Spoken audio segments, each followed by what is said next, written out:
Bonjour chers spectateurs, bienvenue sur Radio Fringale pour un 5e numéro de Fringale Cœur. Nous sommes le 18 décembre, Noël approche à grands pas et il nous reste encore quelques épisodes. Et aujourd'hui, nous allons parler, comme vous le voyez, avec l'un de mes chroniqueurs favoris, celui que vous aimez, pour la qualité de ses analyses, pour le recul qu'il prend par rapport à ça, et aussi pour la qualité de sa rapidité pour changer les pneus quand il crève à l'entraînement. C'est Loïc. Bonjour Loïc, bienvenue dans Fragalker. Salut Nico, comment ça va? Je suis très content de faire cette émission avec toi. Je trouve que ces émissions, c'est un bonbon pour nos oreilles à chaque fois. On les écoute, on a des grains de nostalgie. Moi, il y a des coureurs que je n'ai pas vu courir, que je découvre et que j'apprends à aimer grâce à nos chroniqueurs. Donc, je suis super content de participer à cette émission et je te remercie de créer ça pour nous. Mais c'est avec plaisir. Et puis alors, comment s'est passé le changement de pneu? C'est ça de vouloir bourriner et d'être en retard et puis de passer un trottoir à fond et puis j'ai explosé mon pneu mais en 5 minutes c'était fait, même pas. On va dire que les pneus sont assez usés donc c'est facile. Mais la journée se termine bien puisqu'on va parler d'un de tes coureurs préférés qui est Tom Dumoulin. Ouais, c'est Tom Dumoulin que j'ai choisi pour présenter. C'est un coureur qui est plutôt mal aimé et c'est aussi pour ça que je l'apprécie énormément. Et bien on va parler justement, alors déjà on peut dire, petite blague, Tom Dumoulin, le plus français des Néerlandais, des Bataves, hein, avec un nom pareil, j'ai envie de dire, il aurait très bien pu naître dans la Nièvre. Non mais Ouais, tu vois ce que je ouais, veux c'est dire. ça. Donc Ouais, ouais. oui, et est-ce que tu Mm, connais mm. par hasard, sans tricher, sans regarder, est-ce que tu connais le surnom de Tom Dumoulin? C'est le papillon de Maastricht. Tout à fait, le C'est ça papillon de son. Maastricht, qui a quasiment le même âge que moi, hein. On a quelques mois d'écart, il est quelques mois plus âgé que moi, Tom Dumoulin. Et pourtant, Tom Dumoulin est déjà à la retraite alors qu'il a à peine 35 ans. Il vient de les avoir le 11 novembre dernier. Il est né, effectivement, on parlait de Maastricht, il est né le 11 novembre 1990 à Maastricht, Maastricht dans le sud des Pays-Bas, et coureur emblématique de la décennie 2010, qui a arrêté sa carrière très très tôt, à l'âge de même pas 32 ans, hein, 31 ans et quelques. Et ben, même question que je te pose avant qu'on fasse le profil du coureur, son palmarès et son histoire. Première question que je pose tout le temps, quel est ton premier souvenir de Tom Dumoulin? Comment est-ce que tu as découvert ce coureur? En fait, moi, je l'ai découvert pas au travers de sa Vuelta 2015, mais plutôt à travers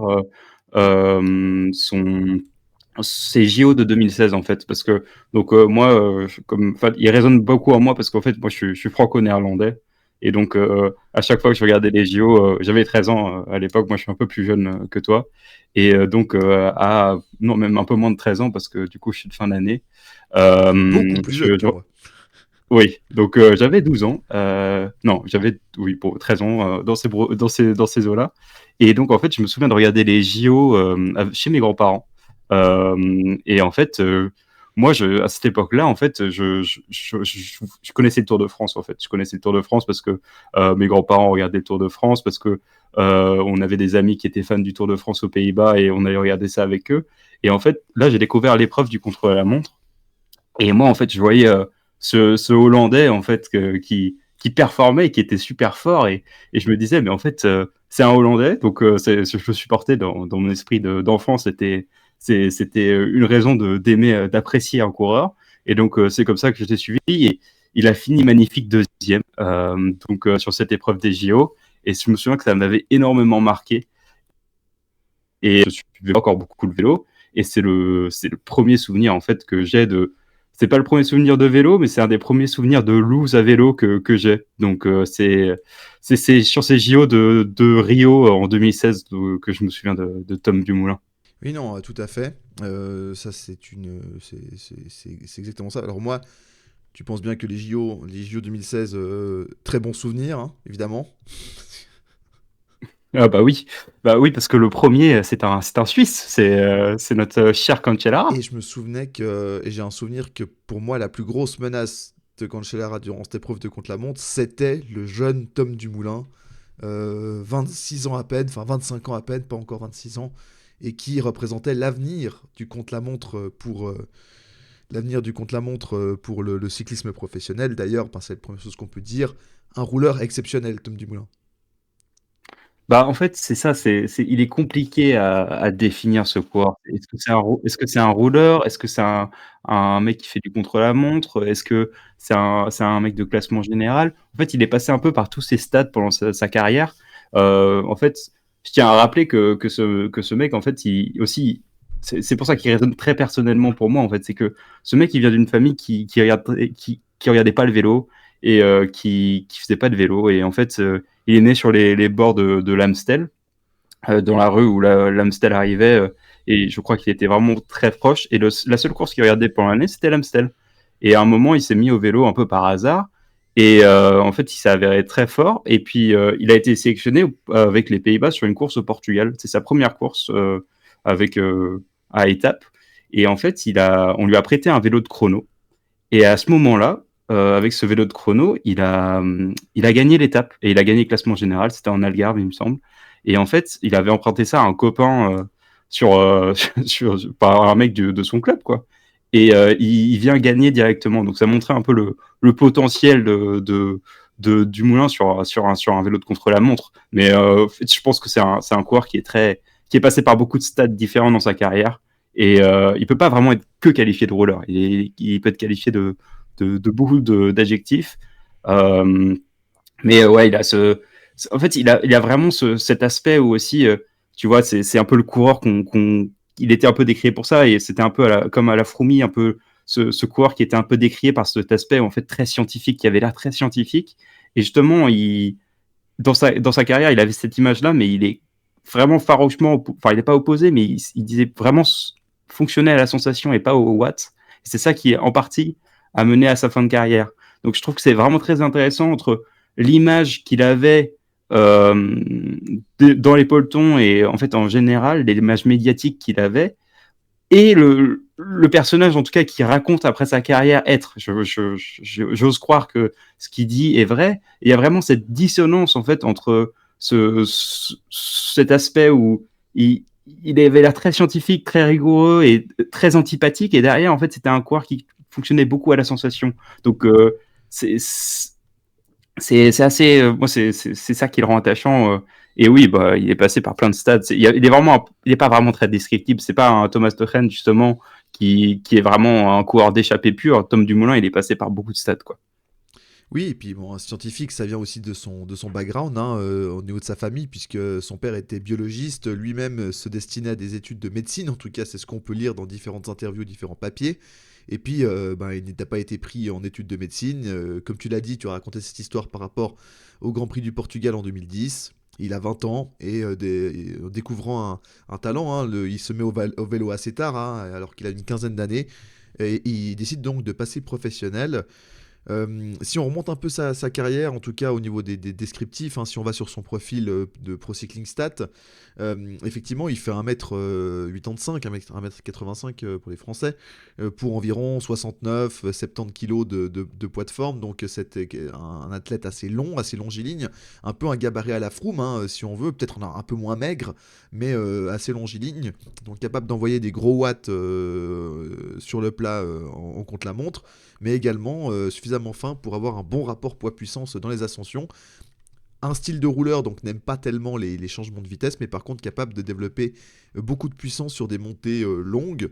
Et c'est notamment pour ça qu'il va particulièrement briller sur une course par étape sur laquelle on va revenir, c'est-à-dire le Giro évidemment, dont les cols longs et roulants sont un peu une des caractéristiques. Il n'y a pas que ça, mais et puis aussi au niveau de sa carrière, premier point sur lequel je vais pouvoir t'écouter, Loïc, c'est que au niveau de ses équipes, c'est un peu en trois parties, puisque au début de sa carrière, il est dans la formation et il passe par toute l'équipe Argos Shimano, qui deviendra après Giant Shimano, et puis après Alpecin.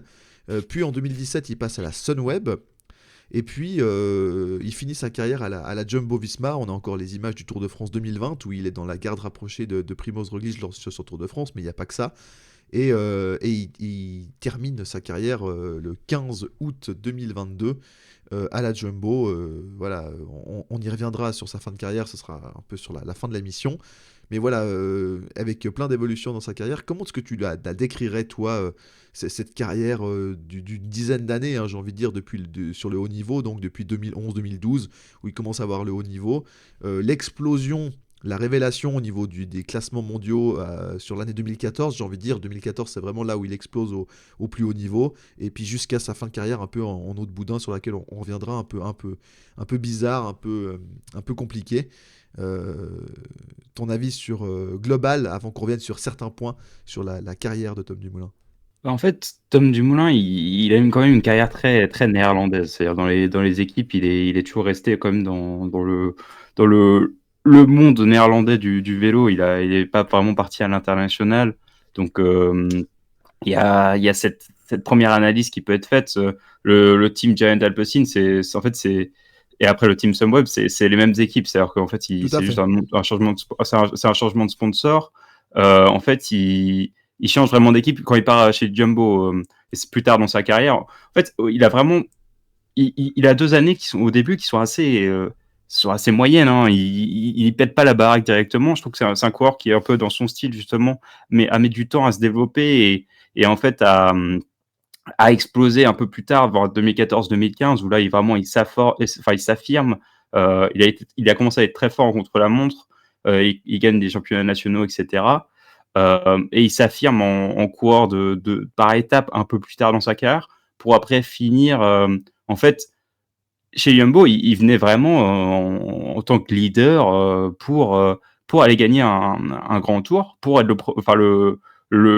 le prochain néerlandais à gagner le Tour de France. Et justement, il y a cet aspect où la pression, et en fait, il parle vraiment de ça en fait, dans la deuxième phase de sa carrière, c'est que il a commencé sa carrière plutôt en mode découverte du vélo, vraiment à prendre du plaisir, à découvrir, à devenir de plus en plus fort, à la sensation. Et en fait, à partir de 2017, il commence à avoir plus de pression et donc il pense petit à petit. En fait, c'est au moment où il explose, donc au moment où il gagne ses championnats du monde de contre-la-montre, où bah, il gagne ce Giro, il commence à ressentir les prémices de ce qui va mener à sa fin de carrière, où en fait, il court pas pour lui et pas pour sa joie sur le vélo, mais pour les autres et pour la pression que les autres le mettent.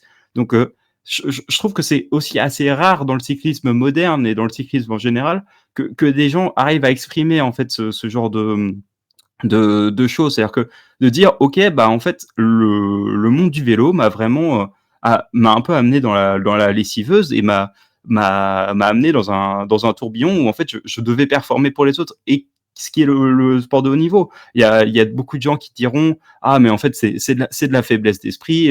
C'est quelqu'un s'il avait été plus fort mentalement aurait réussi. Moi je trouve vraiment que c'est pas l'analyse qu'il faut avoir. C'est-à-dire que en fait c'est un coureur qui a réussi à exprimer ce qu'il ressentait et c'est pas forcé. Après contre sa santé et contre sa santé mentale.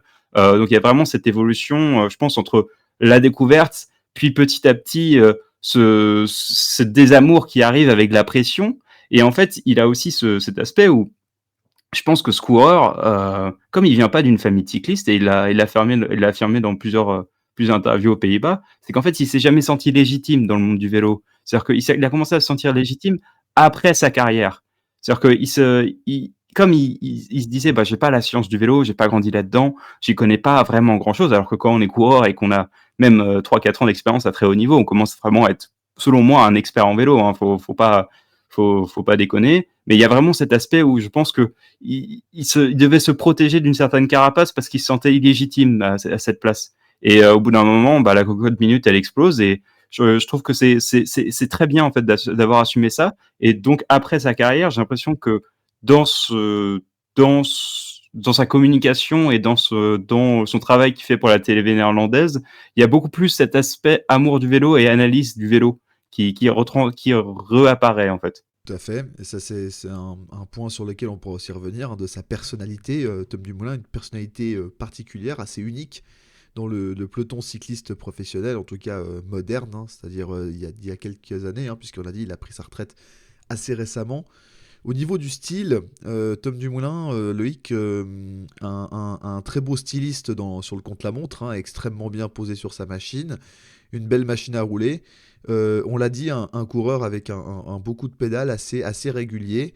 Par contre, pas forcément on l'a vu être offensif, hein, notamment, on reviendra sur le Tour d'Espagne, le Tour de France, des courses comme ça sur lesquelles il a pu être très offensif. Mais pas forcément quand on pose la question, tu l'avais déjà dit, le coureur qui fait le plus rêver les fans. Comment on peut décrire Tom Dumoulin sur un vélo pour les coureurs qui n'auraient pas forcément suivi toute sa carrière? Tu l'as dit, il était considéré avant tout comme un spécialiste du contre-la-montre, mais il est passé il a participé à plusieurs types de courses, il a fait évoluer son profil tout au long de sa carrière. Tom Dumoulin, c'était particulier sur un vélo, mais en tout cas, il avait une sacrée classe. Ça, c'est en tout cas naturel. Bah, en fait, il avait vraiment cet aspect où, c'était pas quelqu'un de très offensif. Ça, c'est sûr qu'on le voit, en fait, c'est pas quelqu'un qui pouvait mettre, des énormes, enfin des énormes étincelles un peu partout et en fait, il avait pas vraiment ces capacités-là. C'est quelqu'un qui, au train, arrive à limiter les dégâts ou à faire exploser tout le monde dans sa roue.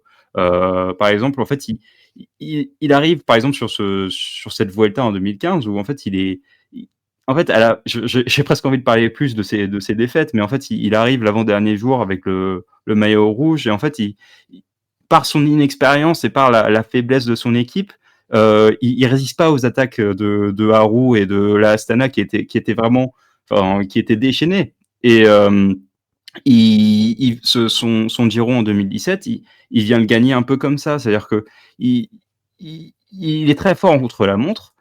Contre un Nairo Quintana, c'est vraiment c'est quelque chose qu'il faut souligner, hein, parce que Nairo Quintana sur un vélo de contre-la-montre, c'est pas sa plus grande qualité. Mais Tom Dumoulin, tu le vois pas vraiment attaquer, tu le vois suivre les coups, etc. Mais c'est pas un coureur offensif, c'est quelqu'un qui est très dans l'observation et qui, je pense, a une certaine aussi conscience de ses capacités. Et c'est peut-être un coureur qui est moins sexy qu'un Pogacar, etc. Mais il a ce style très réfléchi et très, je trouve, qui correspond bien en fait à un coureur de grand tour. Et c'est ce qui a beaucoup été, enfin, critiqué chez Froome. Mais je pense pas que Tom Dumoulin avait vraiment l'armada Sky enfin, il a subi l'armada Sky pendant de Oui, nombreuses oui, années, un peu totalement, plus oui. tard dans sa carrière.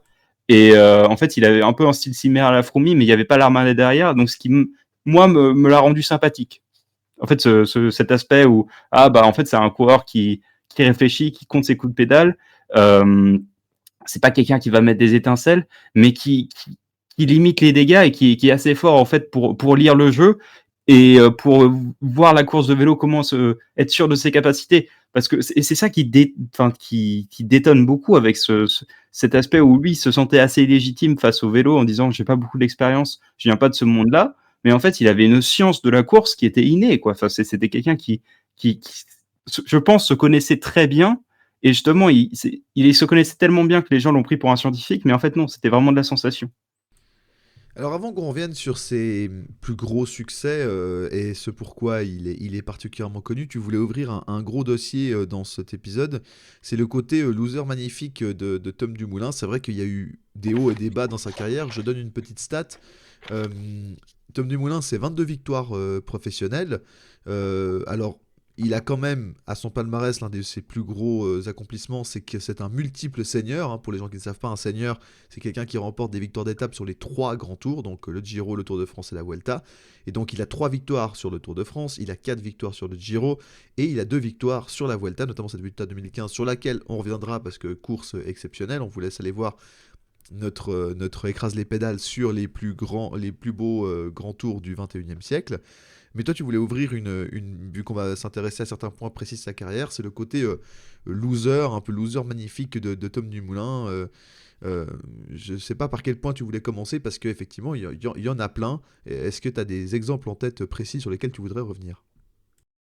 Bah, je pense qu'il y a plusieurs exemples, qui peuvent dire ça, mais je pense que sa défaite sur le Tour de France, en fait, face à Geraint Thomas, c'est quelque chose qui a quand même marqué sa carrière, sinon, bah, en fait, ces défaites se sont comptées plus face à la Team Sky. C'est-à-dire qu'il finit souvent, 2e, enfin, ce Tour de France, il finit deuxième. Froome, quand il est pas là, il se fait taper par Geraint Thomas. C'est la même histoire sur la Vuelta, c'est-à-dire que sur la Vuelta, en fait, une fois, Il se fait il battre finit par deuxième. Haru, hein. Oui, il se fait battre par Haru, mais il me semble qu'il revient sur la Vuelta aussi un peu plus tard. Non, c'était sur le Giro, pardon. Je confonds avec le Giro quand c'est sur le Giro 2018, pardon. En fait, il se fait taper par Froome. Mais sur la Vuelta, oui, il y a je pense que ça m'a moins marqué parce que je l'ai pas vu en direct. Mais je pense que il commence sa carrière en fait avec cette étiquette de loser parce qu'il perd sur cette Vuelta face à Haru. Tu revois les replays, etc. En fait, il était vraiment pas il n'était pas attendu sur cette Vuelta. Et en fait, il arrive et il explose totalement sur l'avant-dernière étape. Il finit sixième, il finit même pas sur le podium alors qu'il tient ce maillot rouge quand même très très longtemps. Donc, Pendant une semaine, hein. il a pas résisté. Il a une semaine maillot rouge. Ouais, il tient le maillot rouge pendant Oui. une semaine. Et donc, en fait, il finit sixième, il me semble. L'avant-dernière étape, il finit 35e. C'est-à-dire qu'il gagne le contre-la-montre sur l'étape 17. Oui, c'est ça. Il gagne aussi une étape, il me semble que c'est la 9e étape qu'il gagne. Enfin, c'est un peu le grand tour de l'éclosion, en fait, pour lui. Et puis, en fait, par manque en fait de son équipe, je pense que la Astana de l'époque était vraiment au-dessus de lui et en fait tu le vois en fait essayer de suivre à chaque fois en fait toutes les attaques et c'est lui tout seul qui essaie de se défendre. Il est avec le maillot rouge, il va suivre des attaques de Haru, il arrive pas il arrive pas à tenir la baraque en fait et il explose totalement et je sais pas si c'est une première faille mentale en fait chez lui aussi. Il y a cet aspect-là en fait où est-ce que c'est une première faille, enfin c'est la première brique qu'il met dans sa carrière et pas déjà un peu fêlée quoi.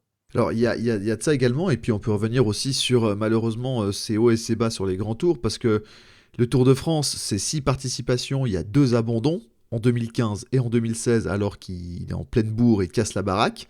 Mais malheureusement, ben voilà, pour différentes raisons, à chaque fois, abandon. Le Tour d'Italie, le Giro, qui pourtant est une de ses courses favorites, on le reverra, 5 participations, 3 fois abandon, hein, 2016, 2019 et 2022. Celle de 2022 est un peu plus excusable, on le verra avec la fin de sa carrière.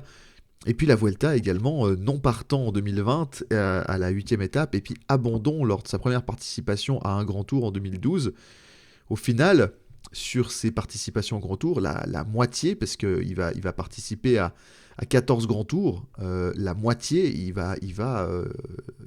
sur la moitié, il ne va pas les terminer. Donc, on va dire, non seulement il y a ceux qui terminent et où il se fait battre, tu l'as dit, par la Sky, mais il y a tous ceux qui n'a pas terminé, alors que certains, il était bien placé, ou en tout cas, il avait fait des belles performances. Bah oui, en fait, il a un peu cette image de coureur en fait un peu en vert aussi. C'est moi l'abandon qui m'a vraiment marqué. Je pense que c'est plus le Giro 2019. C'est-à-dire que en fait il s'explose le genou, il me semble, quand même en 2019. Il avait fait un bon contre-la-montre. C'était pas un contre-la-montre exceptionnel qu'il avait fait, mais il arrive quand même à tenir. Il fait une 5e place, il me semble. C'était un Giro où il arrivait aussi. C'était un style où il avait fait deuxième l'année précédente. Il a gagné en 2017. Tu avais vraiment cette impression que malgré son nom très francophone, il avait quand même comme beaucoup de Néerlandais, il y a cette culture d'aimer l'Italie aux Pays-Bas. Et il y avait vraiment cet amour pour le Giro. Et ben en fait, il s'explose le genou. Moi, il y a une image qui me revient avec ce maillot que moi je trouve magnifique de la Sunweb super rouge là, où en fait il a le genou ensanglanté et il grimace. Et t'as vraiment l'impression que après ça devient beaucoup plus compliqué en fait après cette chute en 2018. Après ça devient très compliqué pour sa carrière, à part en 2020 où il est là vraiment plus pour épauler Roglic et d'ailleurs il fait aussi une performance justement sur la planche des belles filles où il finit deuxième, où il tenait en fait, il était sur le hot seat jusqu'à que un petit Poggy vienne exploser tout. Un inconnu, Bah, un jeune avec du talent. un peu. Oui, un jeune du talent. Je pense qu'il a un peu d'avenir. Je suis pas sûr de. Enfin, À c'est vrai suivre, qu'il ira nous gagner. à suivre le Oui, jeune. il gagnera peut-être quelques étapes. Je suis pas encore complètement sûr de son potentiel. Il est encore à confirmer. Mais oui, bah moi, son abandon qui me marque vraiment, sur ce Giro 2019 où après il fait plus rien. Et en fait, ça marque vraiment un peu un net coup d'arrêt à sa carrière à ce moment-là, quoi. C'est un peu la blessure de trop, mais moi, c'est celle qui m'a marqué. C'est clair, mais on va. Il y a un autre point sur lequel on va parler de Tom Dumoulin, parce que là, on a parlé des éléments un peu tristes et un peu de la loose et de la malchance de Tom Dumoulin. Enfin, il y a quand même, on peut revenir sur cette année absolument miraculeuse qui est cette année 2017.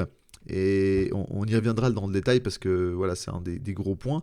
Mais avant, on va parler quand même de quelque chose assez incroyable, c'est que justement ce Tom Dumoulin, on le voit pas tellement venir au début, notamment sur les plus grandes courses. Et puis, il y a cette saison 2014 où c'est la saison de l'explosion, où il va remporter énormément de courses et très bien se placer. Notamment, ben voilà, en 2014, on a dit, il participe au Tour de France pour la deuxième fois et il termine 33e. On le voit s'illustrer quelques fois, mais voilà, sans pourtant gagner.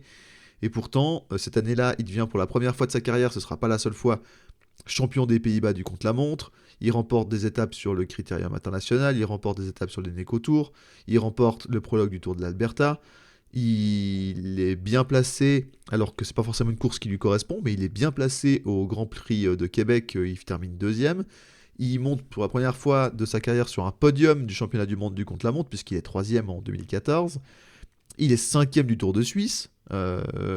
Il est bien placé également à Montréal. On le voit qu'il commence à performer sur tous les terrains. Et là, on voit arriver, dès la saison 2014 et après la confirmation, on en a parlé en 2015, ces saisons 2014-2015, en fait, annoncent un coureur dont on se dit, ah, il y a peut-être quelque chose à aller chercher, notamment comme coureur qui joue les victoires d'étape ou un coureur qui gagne des contre-la-montre.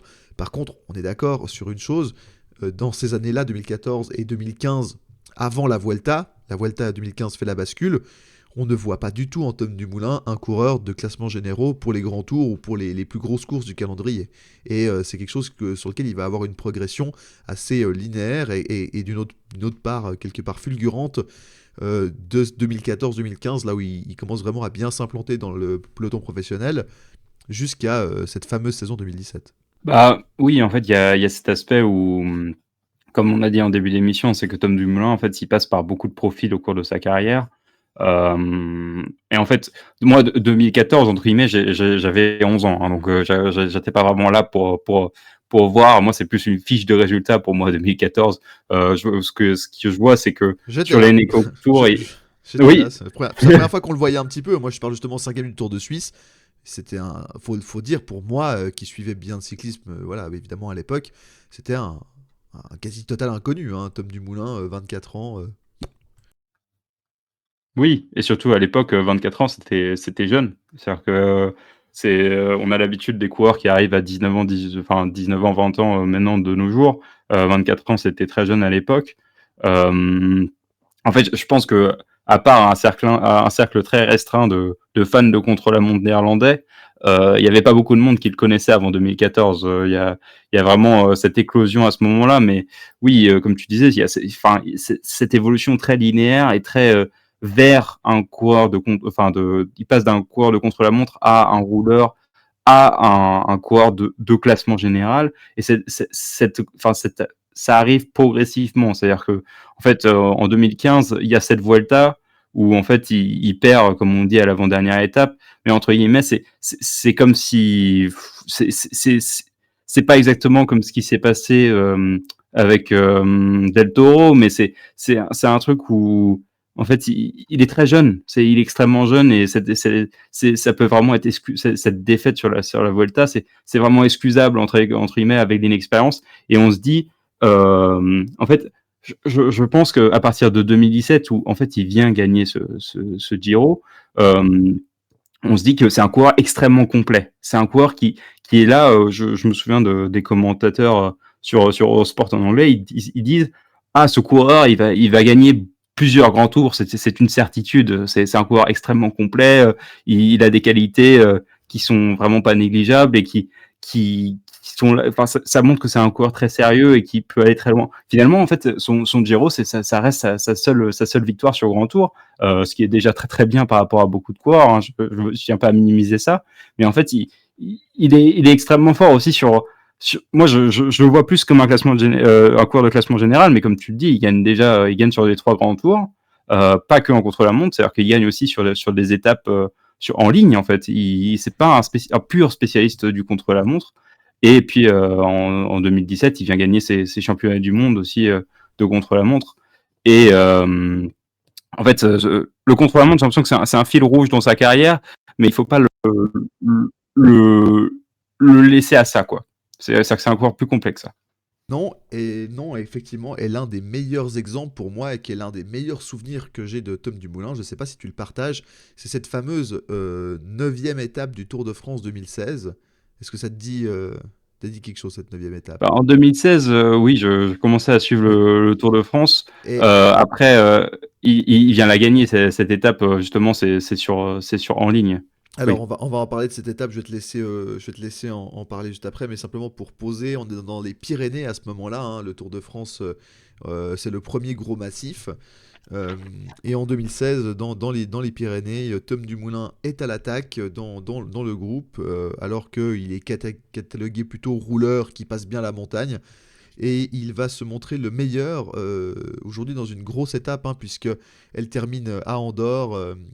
Elle est partie d'Espagne, hein, entre Val d'Aran en Espagne et Arcalis, Andorre. Beaucoup de dénivelé, de l'altitude, hein, même pour les Pyrénées. Il y avait des cols à plus de 2000 mètres, dont le port d'El Canto, le col de Bréchalis. Ça termine à Arcalis. Et là, on voit un Tom Dumoulin, sous la pluie, résister au retour du peloton, battre des coureurs comme Rafa Malka ou Rui Costa.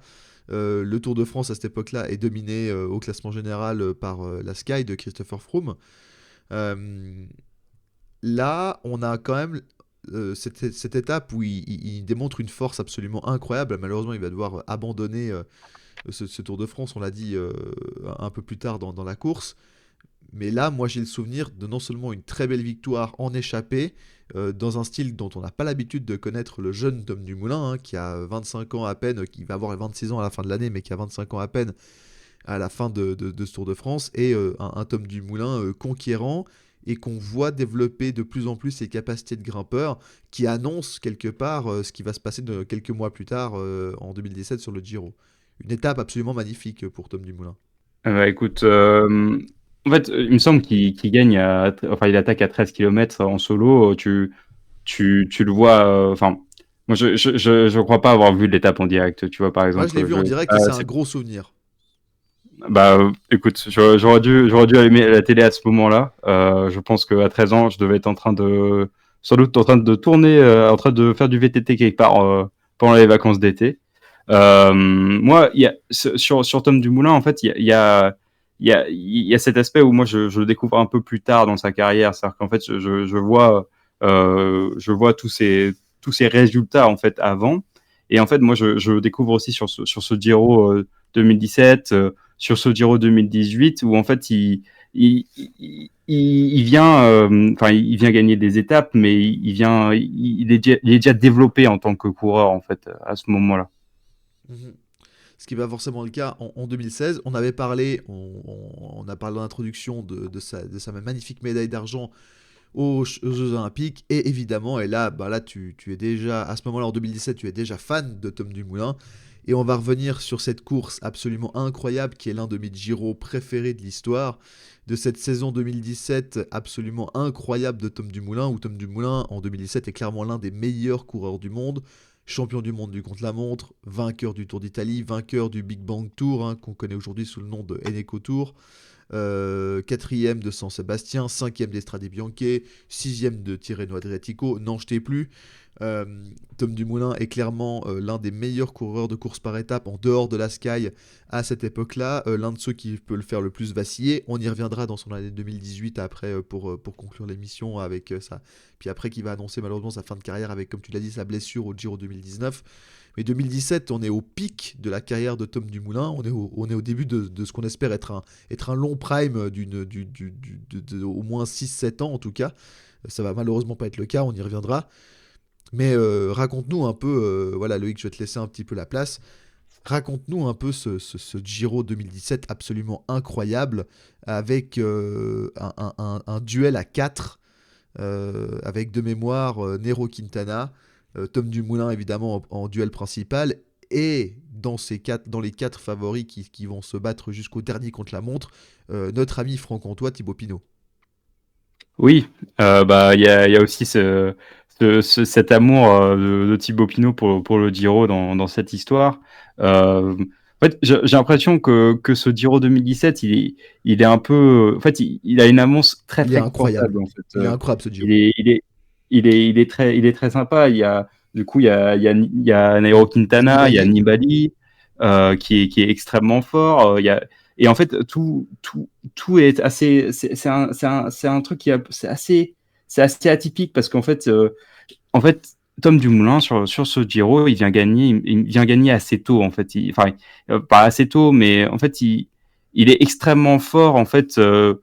Très tôt sur le contre-la-montre d'abord, puis en fait il y a cette victoire qui est assez pour moi mémorable, c'est sur le sommet d'Europa où en fait il vient c'est un arrivée un peu pavé il me semble et il vient exploser un peu tout le monde.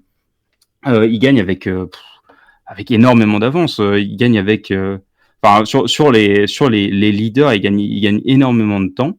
Enfin, sur Quintana, je crois qu'il gagne pas énormément de temps non plus. Non, il gagne 15 secondes sur Quintana. C'est pas un énorme truc, mais en fait, avec sa victoire sur le contre-la-montre, il a énormément d'avance et il tient ce maillot rose. Et en fait, il y a cet aspect où il y a cet incident où en fait, il fait ça. C'est marrant, mais c'est un peu ridicule, mais il y a beaucoup de gens qui résument la carrière et L'image qui les parlent plus beaucoup. connues du cyclisme. Oui, oui, je trouve ça très caricatural. Je trouve que c'est pas la meilleure image du vélo qu'il y a, mais en fait, c'est un besoin humain. Il vient faire, en fait, Tom Dumoulin, il va faire ses besoins sur le bord de la route. En fait, il doit faire la grosse commission. Et contrairement à beaucoup de coureurs, enfin, je sais pas, mais en tout cas, là, il ressent ce besoin de s'arrêter. Et en fait, il perd du temps, il perd énormément de temps Et on à voit le cause de maillot ça. rose courir dans un champ comme ça.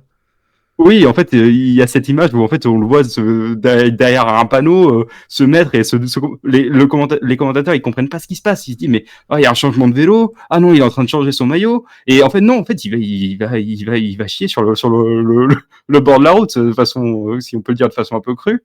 Et à la fin il perd toute l'avance qu'il avait. Il avait 2 minutes et des brouettes d'avance et il revient. Il est dans un mouchoir de poche. Et il perd ce maillot rose un peu plus tard. Euh, donc il y a toute cette tension qui monte, etc. face à Nairo Quintana surtout. Mais en fait, à la fin, à l'arrivée, il vient dire non, mais en fait, j'avais besoin d'aller aux toilettes, je pouvais rien y faire. Et en fait, il se lance dans un contre-la-montre en solo de 50 bornes. En fait, il doit gérer tout cet écart. Et il y a il y a ce Giro, en fait, ça part dans tous les sens. Et en fait, il vient gagner sur la dernière étape, en fait, sur la dernière étape face à Nairo Quintana. Malheureusement, Tom Dumoulin ne gagne pas ce contre-la-montre, mais en fait, il est plus qu'exceptionnel. En fait, il excelle sur ce contre-la-montre, mais en fait, il montre un très grand calme en fait pendant ce Giro et Une grande certaine maîtrise. une très grande maîtrise. C'est-à-dire qu'en fait, il y a cet incident qui peut être un peu caricaturé dans la vitesse, dans le truc de ah ouais, mais en fait, il s'est pas contrôlé, etc. Mais en fait, je pense vraiment qu'au fond de lui-même, il se disait, en fait, au vu des prochaines étapes, je peux me permettre de faire ça assez rapidement. Je peux perdre ce temps et en fait après de toute façon je vais exploser tout le monde au contre-la-montre. Bon, Kitana c'est pas un super rouleur. Je vais pas vous apprendre grand chose. Et donc il vient bah, il vient gagner ce Giro. Et en fait, c'est une saison 2017 où il est surpuissant. Enfin, oui, on se dit que en fait, il va rentrer dans un prime super long. Ça va être exceptionnel. Et en fait, bah, il y a il y a ce Giro, en fait c'est un peu après, mais en fait il y a ce Giro 2018 où il y a cette saison On va y revenir où justement. on va y revenir, ouais. Mais en fait, en fait, cette saison 2017 et 2018, c'est 2 années de prime où il est extrêmement fort, il explose un peu tout. Mais après, il y a plus rien. En fait, le prime de Tom Dumoulin, il est vraiment très court, quoi. Et c'est malheureux, effectivement, et surtout que malheureusement, sur cette année de Prime, il va tomber sur un os, ou plutôt deux. C'est cette fameuse équipe Sky en 2018, avec à la fois sur le Giro Christopher Froome et Geraint Thomas sur le Tour de France en 2018, où on peut le dire, en 2018, le meilleur coureur sur 3 semaines sur une course par étape, c'est Tom Dumoulin, je pense, puisque Froome est encore très fort, mais enfin, il est encore magnifique, hein, Froome en 2018, mais il commence gentiment à décliner. Et puis, Geraint Thomas, ben voilà, c'est un excellent coureur de course sur 3 semaines, mais quand on fait deuxième du Giro et deuxième du Tour de France, en n'ayant pas forcément la meilleure équipe, euh, on peut le dire, Dumoulin s'est retrouvé, entre guillemets, à être un peu le meilleur coureur de course par étape, un peu par défaut, dans cette espèce de creux générationnel, avant l'arrivée des Vingegaard, des Pogacar, la confirmation au plus haut niveau d'un Roglic, puisqu'il battra Roglic sur le Tour de France. Roglic ne terminera que quatrième derrière Froome et surtout derrière Dumoulin deuxième, qui remportera la dernière étape du Tour de France, le dernier contre-la-montre, hein, pas l'étape sur les Champs-Élysées, mais le dernier contre-la-montre, la 20e étape, il la gagnera et assurera sa deuxième place. J'ai quand même le sentiment, on va revenir sur le Giro, rapidement, si on parle du Tour de France, j'ai quand même le sentiment que à aucun moment il est vraiment en mesure de contester la domination de Geraint Thomas sur ce Tour de France. Est-ce que c'est les efforts du Giro qui lui pèsent et qui lui empêchent d'avoir le surplus de force qui lui permettrait de battre Geraint Thomas, ou est-ce que simplement voilà, la stratégie d'équipe et le rouleau compresseur Sky étaient trop forts? Je sais pas quel est ton sentiment, mais moi, à aucun moment, j'ai cru que Tom Dumoulin pouvait renverser ce Giro 2018, et c'est un peu dommage parce que c'est là qu'il est passé le plus près quelque part. Bah oui, en fait, il y a un peu ce rouleau compresseur de la Sky qui fait que, comme tu dis, c'est un coureur qui est sur cette saison-là, c'est sa saison la plus complète. Euh, et en fait, il est bloqué par. Moi, personnellement, le Giro m'a plus marqué en 2018 que le Tour de France. Geraint Thomas, en fait, il a cet aspect où je. Je m'attendais pas du tout à sa victoire, hein. Honnêtement, je pensais que Froome allait vraiment gagner à nouveau. Euh, mais oui, en fait, il a l'équipe Sky en général, le collectif paraissait imbattable sur ce Tour de France. Euh, et en fait, sur le Giro 2018, il y avait l'impression qu'il y avait plus cette ouverture parce que en fait, c'est le fameux Giro où Simon Yates est C'est trop le fort. Giro Simon Yates. C'est le Giro Simon Oui, Yates où il craque dans la c'est dernière. Ouais. oui, bah l'étape où moi sur un des écrases les pédales, j'ai annoncé que Simon Yates c'était un des plus gros losers de l'histoire et 2 jours après il nous fait la plus grosse revanche du cyclisme Et où en fait qui avait annoncé la victoire de Simon Yates? Rappelle-moi. je sais pas, il est peut-être suisse, je sais pas Voilà. exactement qui c'est. Je t'en rappelle. C'est le seul bon pronostic que j'ai de ma vie, donc je le rappellerai jusqu'à la fin de mes jours. Voilà, c'est pour ça. Mais Oui, donc bah, je me vas-y. souviens, on Donc avait ouais, fait cette émission ensemble, ouais. donc Ouais. c'est un peu l'acteur. En fait, c'est marrant que tu parles de ce Giro 2018 parce que ce Giro 2018 est inoubliable, hein, avec ce scénario. Mais quelque part, Tom Dumoulin qui termine deuxième et un très bon deuxième de ce Giro 2018, c'est un peu l'acteur oublié, c'est un peu la cinquième roue du carrosse parce que les gens retiennent trois choses dans ce Giro 2018. Ils retiennent Simon Yates, ils retiennent l'exploit de Froome dans la Ouais. 18e étape, et ils retiennent les Mhm. malheurs de Thibaut Pinot lors du dernier week-end.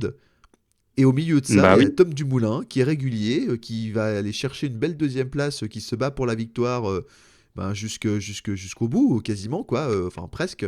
Et, euh, et, et pourtant, tout le monde l'oublie. Bah oui, il y a cet aspect où bah, il est oublié parce que oui, il y a l'exploit de Froome qui vient gagner avec 3 minutes d'avance, bah, sur cette étape 19. Thibaut Pinot qui tombe malade et qui explose complètement, pour les Français, c'est plus que marquant, parce qu'il portait tellement d'espoir, pour tellement de gens et il y avait cette relation très intime, en fait, qu'est le Giro et oui, il y a plus que l'année d'avant, 2017, il gagne, mais en ayant fait des étincelles malgré lui, parce qu'en fait, il, il fait des étincelles à cause d'un incident un peu naze, quoi. Et en fait, c'est un coureur en fait, qui est très constant, et c'est ça qui fait que pour moi, c'était un très bon coureur de grand tour. C'est parce qu'en fait, au-delà de faire des étincelles, c'est quelqu'un qui est très constant et qui sait passer entre les gouttes et tous les petits problèmes.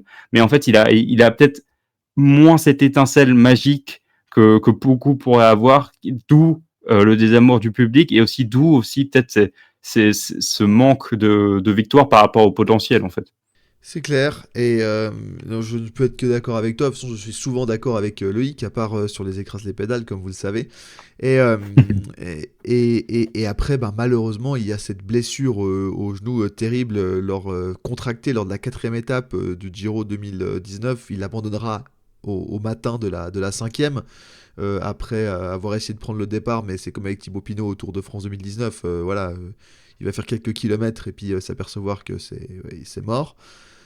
Et puis, alors qu'il était de nouveau sur des bonnes bases d'une saison 2019, il avait bien commencé la saison, il avait terminé quatrième de Tirreno, il était sixième de l'UAE Tour, il revenait en forme, le Giro était l'un de ses objectifs, comme chaque année, hein, de 2016, 2017, 2018. Et il y a ce changement d'équipe justement avec en passant à la Jumbo. Euh, il y a justement, on a raconté ce fameux contre-la-montre de la planche des belles filles en 2020. Et c'est vrai que l'ambiance à la Jumbo va. Alors, c'est un transfert qui est annoncé comme un des transferts les plus marquants hein, de cette période, la saison. Ah là là, Tom Dumoulin qui rejoint Roglic. Vont-ils pouvoir démonter la Sky? C'est la nouvelle Dream Team, hein, cette team Jumbo Visma avec encore les vétérans Robert Rezink, Kreuzweig qui est encore dans le coin. Il n'y a pas encore Vingard qui est encore stagiaire, on va dire, à l'époque. Mais, c'est un peu la Dream Team. Il y a Van Aert qui commence à exploser de partout. Et donc Tom Dumoulin fait partie de cette Dream Team. C'est l'un des acteurs principaux. C'est pas l'acteur principal. Hein, la pièce centrale, c'est Primoz Roglic sur les grands tours. Mais c'est une pièce centrale de cette team Jumbo-Visma. Et qui finalement, cette team Jumbo-Visma qui va être balayée par une jeune tornade slovène dès 2020 et qui va créer la rivalité qu'on connaît encore aujourd'hui hein, entre la Jumbo et qui viendra aujourd'hui la Visma Leasebike et le jeune prodige slovène. Et au milieu de ça, il y a justement ce transfert de Tom Dumoulin. Comment est-ce qu'on peut résumer un peu cette fin de carrière et ce changement d'ambiance qui va aussi un peu peser, comme tu en avais très bien parlé, commencé à très bien parler, sur les méthodes d'entraînement et un peu l'ambiance, et qui va un peu progressivement enlever la joie de vivre entre les blessures et ce changement d'équipe. Qu'est-ce qui va le plus causer du tort à Tom Dumoulin selon toi, Loïc? Bah, en fait, il y a déjà, enfin, on l'a abordé en début d'émission, c'est ce côté où en fait, je pense qu'il y a des amours du vélo et la pression extrêmement importante, d'un Néerlandais dans une équipe néerlandaise qui potentiellement peut gagner un grand tour, Une Dream Team, hein, la le meilleure Tour de équipe de France. l'époque, on est d'accord. Oui, oui, la meilleure équipe, c'est quelqu'un, c'était une équipe qui était plus que complète, qui arrivait un peu sur la fin de règne, en fait, une fin de règne de la Sky qui deviendra la Ineos. Et en fait, il y avait ce côté où il y avait ce côté très scientifique, très, très cadré, qui paraissait extrêmement carré, en fait, avec des coureurs extrêmement forts de partout. C'était l'avenir du cyclisme, ça l'a été, ils ont confirmé, mais pas avec les coureurs qu'on pensait. En tout cas, pas sur le Tour, parce que Vingegaard, il sort un peu après, un peu de nulle part, pas de nulle part, mais on pensait vraiment que Roglic en fait allait, ou Tom Dumoulin allait pouvoir prendre le lead en fait sur les grands tours. Et en fait, Tom Dumoulin, malgré ce transfert qui est annoncé, il incarne, en fait, il aura jamais cette aura de leader à la Jumbo qui deviendra à la Visma. Je pense par le côté où en fait il avait perdu l'amour du cyclisme à ce moment-là. Le mental ne suivait pas. Il disait que en fait il s'entraînait pour s'entraîner.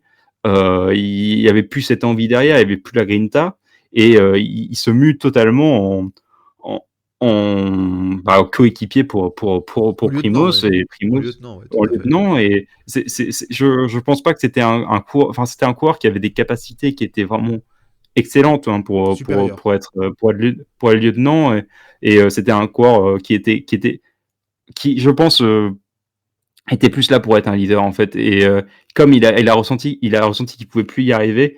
Je pense pas que physiquement il ne pouvait plus y arriver. Je pense que ça a vraiment pêché sur le mental et c'est lui-même qui dit qu'il arrête sa carrière à cause de ça. Et il y a l'aspect pression qui est très important et cette défaite sur le Tour de France. Je pense que ça a touché Primoz, mais ça a aussi touché toute l'équipe, dont Tom Dumoulin qui a dû se dire mais là, en fait, qu'est-ce que je fais? Et la seule chose qui le fait continuer sa carrière, en fait, après, c'est vouloir retourner sur les Jeux de Rio, après les Jeux de Rio, essayer d'aller gagner cette médaille olympique à Tokyo. Et malheureusement, Le même il métal. a oui, l'argent, quoi. Il perd contre son coéquipier, Primož Roglič. Il l'explique très bien dans ses interviews. C'est qu'en fait, il avait perdu totalement l'amour du vélo et il se dit, il y a un seul truc qui me fait rêver encore, c'est ces JO. Il avait arrêté complètement de s'entraîner pendant 3 mois. Il appelle le coach de l'équipe néerlandaise et il lui dit, bon, j'aimerais vraiment beaucoup participer à ces JO. Ça fait très longtemps, enfin, ça fait 3 mois que je me suis pas entraîné. Et par miracle, entre guillemets, le coach, le sélectionneur des Pays-Bas dit ok, je te prends parce que de toute façon, il n'y a personne d'autre aux Pays-Bas qui peut tenir la baraque, qui peut aller gagner les JO en contre-la-montre masculin. Parce que chez les féminines, c'était une autre histoire. Oui, c'est une autre Euh, histoire, hein, ça, voilà. Tout à fait. oui, c'est une autre histoire.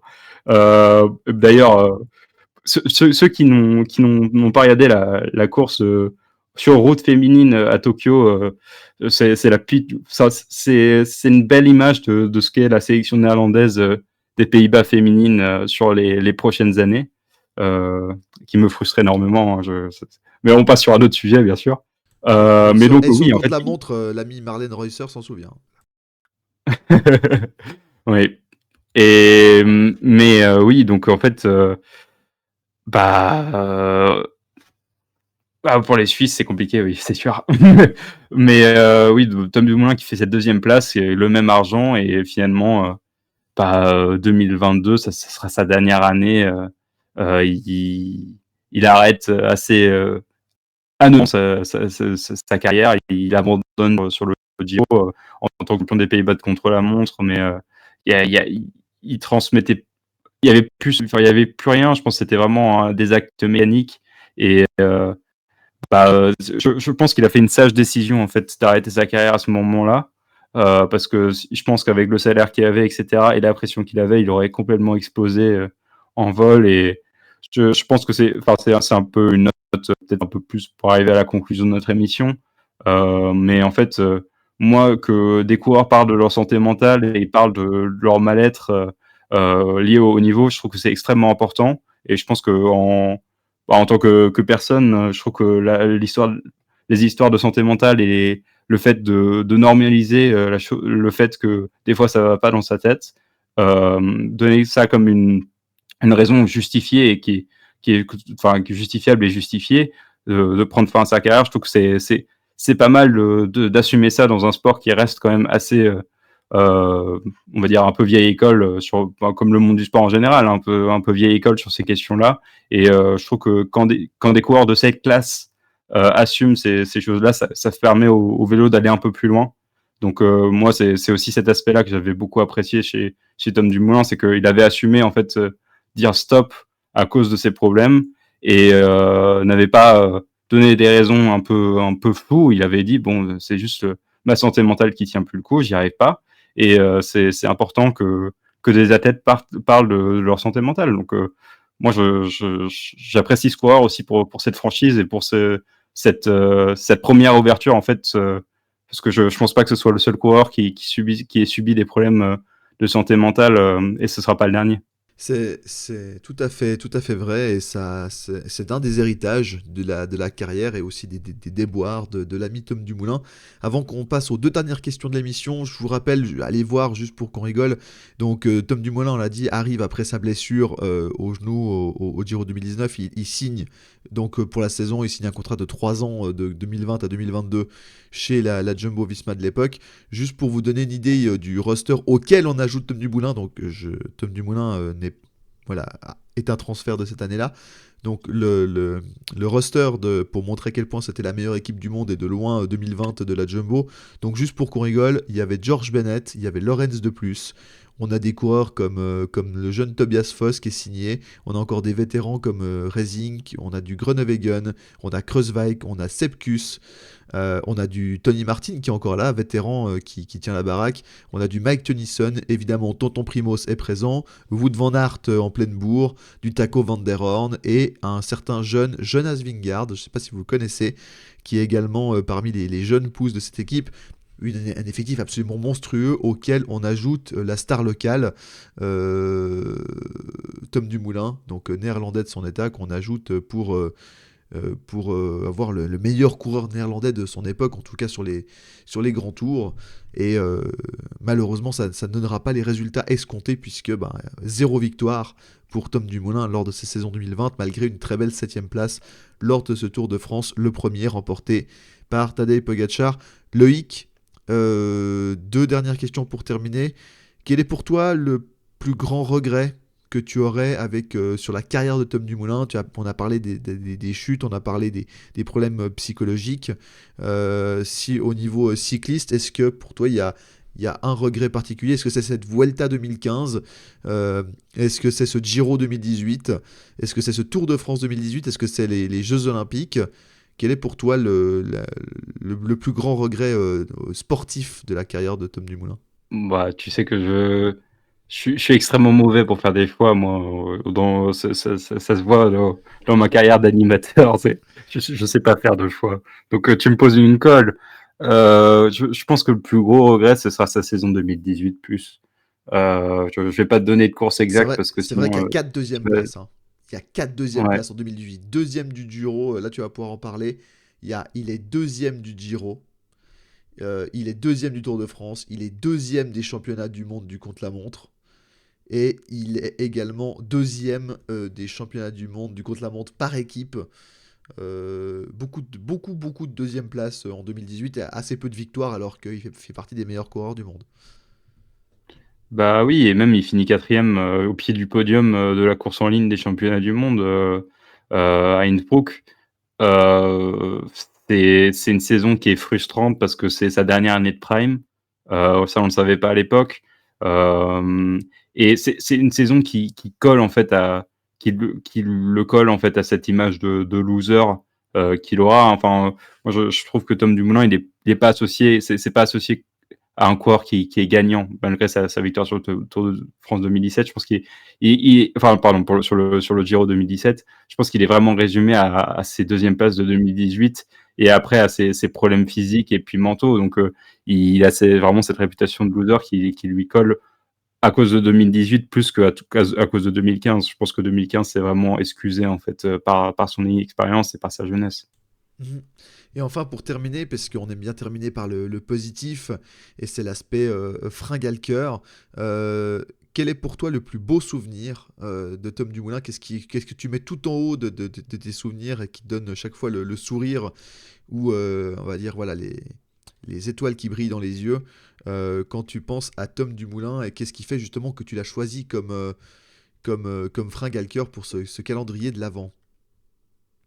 Bah, je pense qu'il y a cette victoire sur le Giro 2017 où là, je pense que j'y pense et je me dis, je souris parce que c'est une très belle victoire et ça montre toute sa maîtrise et je pense que c'est ce moment de victoire la plus marquante et moi, j'assume aussi cet aspect de loser de Tom Dumoulin et je pense que au-delà du fait de me faire sourire, j'ai choisi ce coureur pour son côté mental en fait. Ça reste un coureur mental, mais pour son côté mental et assumer ses choix et d'avoir parlé de choses dont on ne parle pas, enfin ce qu'est la santé mentale, quoi.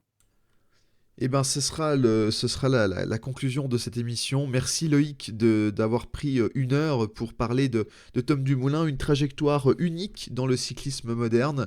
Ceux qui n'avaient pas très bien suivi, allez voir justement sur le vélo et en dehors du vélo, hein. Le personnage est intéressant non seulement par sa carrière, mais aussi par justement ses déclarations et son parcours en dehors du vélo. Allez voir le personnage Tom Dumoulin, on est ravis de l'avoir redécouvert ensemble durant cette heure d'émission. Merci Loïc d'être passé à Fringalcœur pour parler de Tom Dumoulin, l'un de tes coureurs préférés. Bah, merci, j'espère que j'aurai réussi à changer un peu l'image de Tom Dumoulin qui est quand même très antipathique et d'avoir montré un peu ce côté humain qui moi personnellement m'a plus marqué. Et bah merci à toi Nico de m'avoir permis de m'exprimer sur des sujets qui me tiennent à cœur et sur ce coureur qui m'a beaucoup marqué. Et chers spectateurs, chers amis de Radio Fringale, on se retrouve dans 3 jours pour l'avant-dernier numéro de notre calendrier de Noël, de notre Fringale Cœur. Comme d'habitude, n'hésitez pas à aller voir ce que fait l'équipe de rédaction sur les réseaux sociaux. On les soutient, à partager les différents formats qu'on a sur la chaîne et en dehors. Il n'y a pas que YouTube ou les chaînes les chaînes de podcast dans la vie, mais si vous trouvez que c'est intéressant ce qu'on fait, que vous voulez faire découvrir le vélo d'une façon un peu différente et le cyclisme professionnel d'une façon un peu différente, n'hésitez pas à partager vos contenus. Et surtout, à l'approche des fêtes de fin d'année, j'ai envie de dire, Loïc, le plus important, n'oubliez pas de bien vous alimenter parce que la fringale guette. Mais oui, la fringale en hiver, surtout en hiver. Merci, on se retrouve dans 3 jours pour l'avant-dernier numéro de Fringale Cœur. Merci à tous et une très bonne suite de journée. Merci, des bisous.